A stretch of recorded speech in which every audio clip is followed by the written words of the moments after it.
This is a fettling knife. That's what this type of knife is called. It's often used for sculpting, for clay hand building.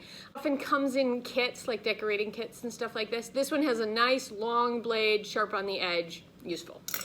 This is a expensive paring knife. This, like, go to the dollar store and buy a paring knife. It's totally fine. Nice thin blade. This one's a little bit shorter, so it allows you to hold the knife a little bit closer to the blade. Both are fine for what we're doing here. So, you know, kitchen knife is fine, like a paring knife in the kitchen, but make sure the other people who share that kitchen with you aren't bothered by you using it. So I'm gonna make myself another little wad of clay here, and I'm gonna flatten it again on the table.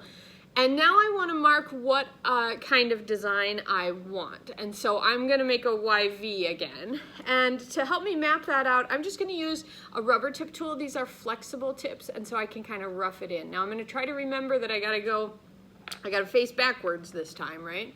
So I need my Y, and then my V is kind of next to it like that.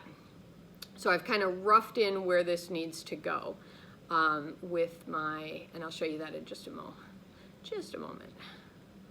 All right, so I've roughed in my YV. Now I'm gonna be able to cut away from the side of it. So I'm gonna cut away the extra clay out here, slice it away so it's fairly deep, and then pop that extra clay out of there. So now I've cut away some of that material there. I'm gonna do the same on this edge, and on the side I can just take away that whole chunk of clay there. I'm gonna do the inside of the Y, and then I'm going to kind of come in and slice this stuff away. It's hard for me to tell on the little screen far away from me if you can see this well. So hopefully I'll show you that another time here. So I'm gonna just kind of come behind and slice that away. Now these cuts are nice and deep. I'm still gonna wanna go in and clean them up a little bit. I also wanna get a nice distinct difference between my various, between my V and my Y. So I'm gonna get in there with the knife and kind of wiggle it a bit to get that gap a little bit wider. And then I've got my original kind of guidelines that are a little bit messy, so I can come back through with a rubber tip tool and clean that up. So now that one versus that one, you get the deeper pushing out cut versus the pushing in cut. And there's a whole lot of variety of ways you can do that. I also have had people over the years who have made a maker's mark that's just a picture. If your name is something that translates nicely into a picture, if your last name is Bell, you could make a bell as your mark. Also, I had a student who had a very distinctive little pendant, and so she made what's called a sprig.